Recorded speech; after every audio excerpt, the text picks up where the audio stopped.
शुरू करने से पहले full disclaimer, raised bye Wolves फिलहाल सिर्फ HBO Max पर अवेलेबल है। इंडिया में अभी ये किसी भी OTT प्लेटफॉर्म पर रिलीज नहीं हुआ। अगर ऑफिशियल रिलीज से पहले एक्सपीरियंस स्पॉइल नहीं करना तो इस वीडियो को यहीं बंद कर देना। जब ऑफिशियल रिलीज होगा तब आके देख लेना। बाकी लोग इस वीडियो को कंटिन्यू करें। इस वीडियो में फिनाले से रिलेटेड भी पोटेंशियल स्पॉयलर्स हो सकते हैं, तो स्पॉयलर्स अलर्ट।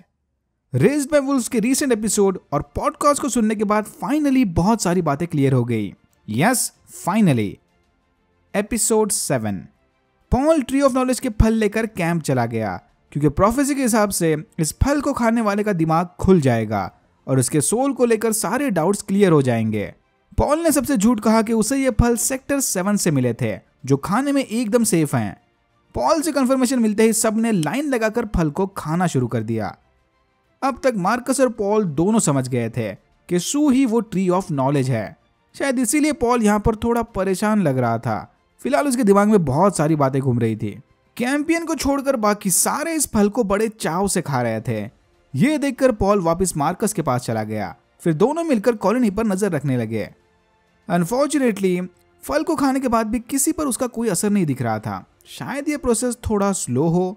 मार्कस और पॉल भी एकदम ठीक ठाक थे, बट उनकी बात अलग है क्योंकि ये ऑलरेडी सोल के कट्टर बिलीवर्स थे। लेकिन सू को खोने के बाद से इन दोनों के बिलीव्स भी थोड़े डगमगा रहे थे। टेम्पेस्ट के बेबी को ढूंढने हंटर ने एक वाटर ड्रोन बना लिया, लेकिन ये ड्रोन एसिड वाटर में ज्यादा टाइम तक नहीं टिक सकता। लकीली द कलेक्टिव ने एक एसिड वाटर क्रिएचर को मारकर पकड़ लिया था। टेम्पेस्ट ने उस क्रिएचर की स्किन काटकर ड्रोन के ऊपर लगा दी ताकि इनका ड्रोन एसिड वाटर को झेल सके। टेम्पेस्ट का ये ब्रूटल आइडिया पहले तो एकदम सही काम कर रहा था, बट एसिड वाटर के अंदर जाने के कुछ देर बाद ही वो ड्रोन डिस्कनेक्ट हो गया। ड्रोन की प्रोग्रामिंग कनेक्शन टूटते ही उसे वापस किनारे पर लेकर आएगी। फादर के कहने पर कैंपियन किनारे पर उस ड्रोन को ढूंढने चला गया। कैंपियन के यहां पहुंचने के बस कुछ देर पहले ही व्रिल ने वो ड्रोन चुरा लिया था ताकि वो ड्रोन में लगे कम्युनिकेशन सिस्टम की मदद से कॉलोनी को कांटेक्ट कर सके। कैंपियन व्रिल का यह नया लुक देखकर काफी हैरान था। डेसिमा से फेस मेकओवर लेने के बाद व्रिल ने उसके चेहरे को रिपेयर प्लास्टिक से छुपा दिया था। इससे पहले कैंपियन कुछ समझ पाए वहां पर फादर और बाकी बच्चे आ गए। हॉली ने सबको बताया कि कैसे इस सन की एंड्रॉइड ने बहरहमी से डेसिमा और बाकी मिथ्रेक्स को मार दिया। व्रिल के हिसाब से वो बस उसका डिलेड सेल्फ डिफेंस रिस्पॉन्स था। पहले मिथ्रेक्स ने व्रिल का चेहरा काटा और बाद में थोड़े सिस्टम लैग के बाद व्रिल ने मिथ्रेक्स को मारकर अपना बदला पूरा कर लिया। हॉली और हंटर को लगता है कि इन्हें समय रहते व्रिल को डिस्पोज कर देना चाहिए, बट फादर के हिसाब से व्रिल को सिस्टम चेक की जरूरत थी। व्रिल को ना ही शटडाउन होना था और ना ही टेरेंटुला जाकर अपने सिस्टम को चेक करवाना था। व्रिल ने टेम्पेस्ट को बताया कि उसे टेम्पेस्ट की बेबी की लोकेशन पता है। किनारे पर चलते वक्त व्रिल के सेंसर्स ने पास की गुफा से छोटे बेबी की रोने की आवाज सुनी थी। ये सुनते ही फादर ने हॉली और वीटा को वापस घर भेज दिया और बाकी सारे व्रिल के साथ बेबी को ढूंढने चले गए। मदर ट्री ऑफ नॉलेज को छूते ही समझ गई कि इसके अंदर सू का दिल धड़क रहा है। शायद उस कार्ड में इसी इंसिडेंट की वार्निंग लिखी थी। मदर के वापस जाने के कुछ देर बाद ही मार्कस और पॉल यहां आ गया।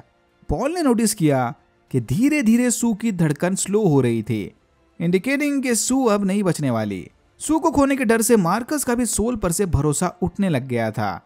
ये लोग सोल को रोशनी का प्रतीक मान रहे थे, लेकिन शायद सोल डार्कनेस है और उसी डार्कनेस ने अपने मतलब के लिए सू की कुर्बानी ले ली।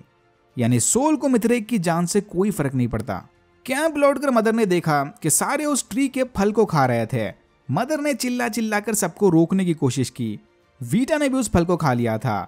मदर ने फौरन उसे हॉली के साथ मेडिकल लैब भेज दिया। ट्री के उगने के बाद से ही नंबर 7 भी बड़ा अजीब सा बर्ताव कर रहा था।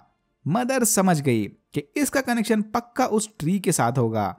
नंबर 7 गुस्से में केव का दरवाजा तोड़कर बाहर आ गया और ढेर सारे फल खाकर ट्री ऑफ नॉलेज को ढूंढने चला गया। दूसरी तरफ सू ने कम्युनिकेशन डिवाइस की मदद से मार्कस और पॉल को कांटेक्ट किया।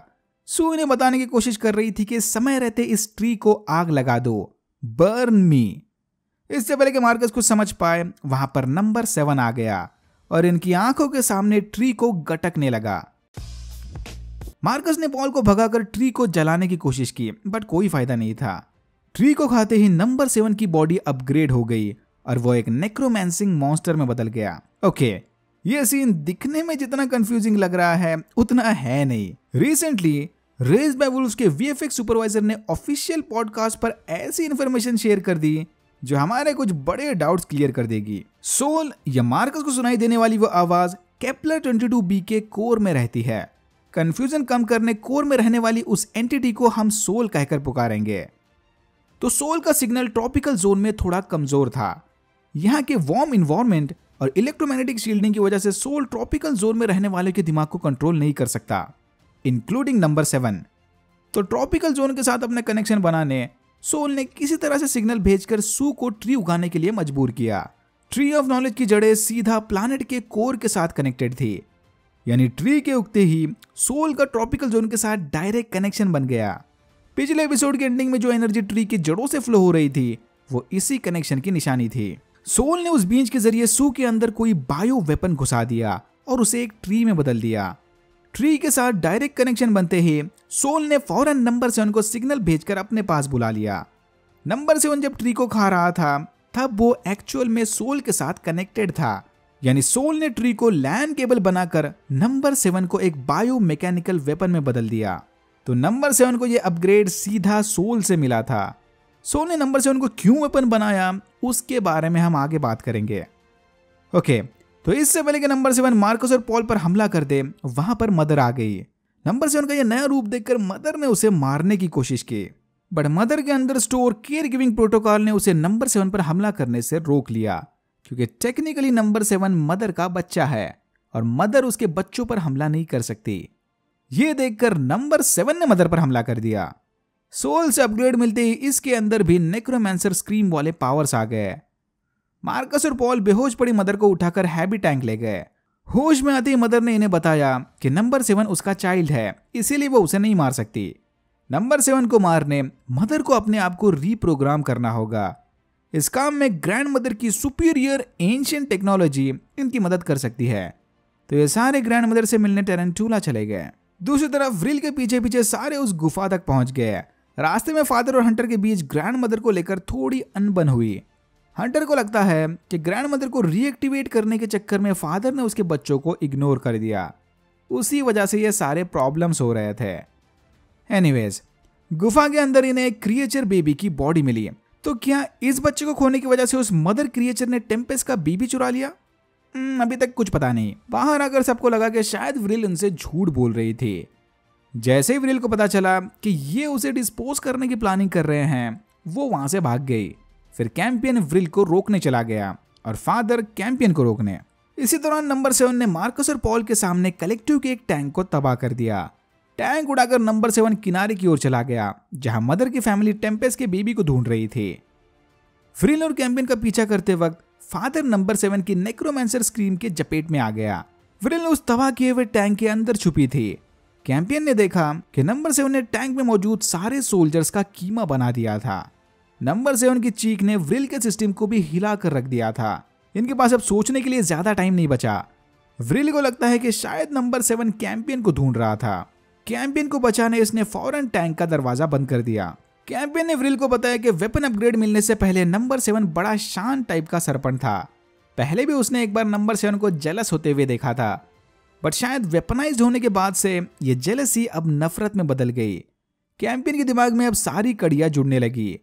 वो समझ गया है कि ये सरपंच ही मदर का नंबर 7 चाइल्ड होगा, यानी मदर ने इनसे झूठ कहा था कि नंबर 7 पैदाइश के वक्त मारा गया। कैंपियन की बातें सुनने के बाद एंड्रॉइड व्रिल ने उसे ह्यूमन व्रिल की बैक स्टोरी सुनाई। जैसे ही ह्यूमन व्रिल को पता चला कि उसकी मम्मी डेसिमा हथियार बेचकर पैसा कमा रही थी, उसने डेसिमा को सबक सिखाने खुद को नुकसान पहुंचाया। मे बी व्रिल ने सुसाइड किया था और डेसिमा कभी उस सदमे से नहीं उबर पाई, बट अगेन अभी कुछ क्लियर नहीं।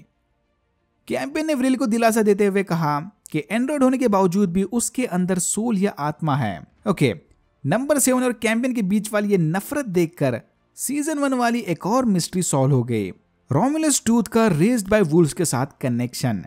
सीजन 1 में जब पहली बार रोमुलस टूथ देखा था तब सबको लगा कि शायद ये बस एक ईस्टर एग होगा। रोमन मिथोलॉजी के मुताबिक रोमुलस और रिमस जुड़वा भाई थे, जिनकी एक फीमेल वुल्फ ने परवरिश की थी। वुल्फ के द्वारा परवरिश, रेज्ड बाय वुल्व्स। पहले लगा कि यह बस एक नेम प्ले था, बट अब धीरे धीरे इसका असली मतलब सामने आ रहा है। रोमुलस ने अपने भाई रिमस को मारकर रोम की बुनियाद रखी थी। रोमुलस रोम का पहला राजा था। मिथरेक प्रोफेसी के हिसाब से इनका प्रॉफिट भी एक नया शहर बनाएगा और उसका राजा बनेगा। तो मे बी ये रोमुलस और रीमस की कहानी नंबर 7 और कैंपियन के साथ कनेक्टेड होगी। इंटरेस्टिंग हाँ। टेरेंटिनो पहुंचकर मदर ने सबको बताया कि मार्कस उसके साथ काम कर रहा है। फिलहाल नंबर 7 को निपटा ले, बाद में मिथरेक टेररिस्ट वाले प्रॉब्लम को सॉल्व करेंगे। फिर मदर को पता चला कि नंबर 7 ने किनारे पर उसकी फैमिली पर हमला कर दिया, जिसके बाद उनके फादर के साथ सारे कनेक्शन टूट गए। होश आते ही फादर ने सबको सरपंच की सच्चाई बताई कि वो मदर का नंबर 7 चाइल्ड है। तभी अचानक से फादर को कोई सिग्नल सुनाई दिया। पहले फादर को लगा कि शायद उसके सेंसर्स खराब हो गए, पर यह सिग्नल फादर को खींचते हुए वापस उस गुफा की ओर ले गया। गुफा के अंदर वो क्रिएचर मदर टेम्पेस्ट के बच्चे को दूध पिला रही थी। फादर और हंटर उस क्रिएचर को मारकर टेम्पेस्ट का बेबी लेने वाले थे, बट अपनी बच्ची को उस मदर के साथ खुश देखकर टेम्पेस्ट ने इरादा बदल लिया। मे बी यही उस बच्ची की किस्मत में लिखा था। वैसे भी उसका चेहरा देखते ही टेम्पेस्ट को ऑथो की याद आती थी। अच्छा होगा टेम्पेस्ट अपनी बच्ची को भूल जाए, लेकिन टेम्पेस्ट के मना करने के बावजूद भी हंटर ने उस क्रिएचर मदर को मार दिया। बट टेम्पेस्ट ने अपना मन बना लिया था, उसे अब इस बच्ची में कोई इंटरेस्ट नहीं। टेम्पेस्ट बिना बच्ची को लिए गुफा से बाहर चली गई। ये फादर का सिग्नल और टेम्पेस्ट की बच्ची भी फ्यूचर में जरूर कोई बड़ा रोल प्ले करने वाले हैं। याद है ना, ऑथो ने सोल के बहकावे में आकर ही टेम्पेस्ट का रेप किया था, यानी सोल चाहता था कि टेम्पेस्ट प्रेग्नेंट हो। मदर ग्रैंड मदर को एक्टिवेट करके उससे पूछताछ करने लगी। ग्रैंड मदर को उन्हीं एंशिएंट ह्यूमंस ने बनाया था जिसने ये कार्ड्स या टेक्नोक्रेट्स बनाए थे। अर्थ की तरह ही सदियों पहले केपलर 22b पर भी एथियस्ट वर्सेस बिलीवर्स के बीच वॉर हुआ था। उसी वक्त ह्यूमंस की रक्षा करने ग्रैंड मदर जैसे शेपर्ड ड्रॉइड्स को बनाया गया था। सरप्राइजिंगली ग्रैंड मदर को सोल या उस एंटिटी के बारे में भी पता था। ग्रैंड मदर के हिसाब से नंबर 7 एंटिटी के कहने पर सारे प्लैनेट को तबाह कर देगा। सोल या वो एंटिटी ऐसा क्यों चाहती है, इसका जवाब एंशिएंट ह्यूमंस भी नहीं लगा पाए। ह्यूमंस के लिमिटेड दिमाग एंटिटी के फैसलों को नहीं समझ सकते।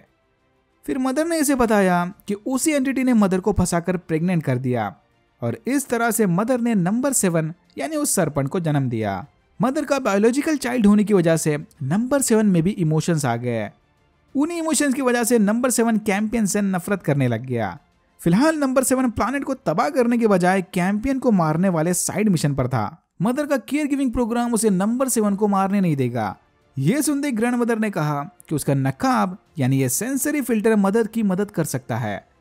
बस इस नकाब को ट्रांसप्लांट करके ग्रैंड मदर से मदर के ऊपर लगा दो और सारे प्रॉब्लम सॉल्व हो जाएंगे। मदर बिना किसी रुकावट के नंबर 7 से लड़ सकती है। नंबर 7 को बाकी सबसे दूर रखने कैंपियन खुद चारा बनकर कॉलोनी के अपोजिट डायरेक्शन में चला गया। नंबर 7 की चीख ने व्रिल के स्पाइनल कॉलम को तबाह कर दिया था, यानी कुछ ही देर में व्रिल का सिस्टम टोटल शटडाउन हो जाएगा। डेसिमा ने व्रिल के डायरीज इस एंड्रॉइड में डाउनलोड करवाए थे ताकि ये उसकी बच्ची के बिहेवियर्स को कॉपी कर सके। परमानेंट साइन ऑफ करने से पहले व्रिल अपने बेस्ट मेमोरीज के नोट्स बनाने लगी। फोकस देख के लग रहा है कि व्रिल के ये नोट्स भी आगे कोई बड़ा काम करने वाले हैं। इन्हीं नोट्स को लिखते वक्त व्रिल अचानक से शट डाउन हो गई। ऊपर से नंबर 7 अब भी कैंपियन को ढूंढ रहा था। और यहां होता है एपिसोड 7 खत्म। अब सबसे बड़ा सवाल यह है कि सोल प्लैनेट को डिस्ट्रॉय करके केपलर 22b के साथ खुद अपनी कुर्बानी क्यों देना चाहता है।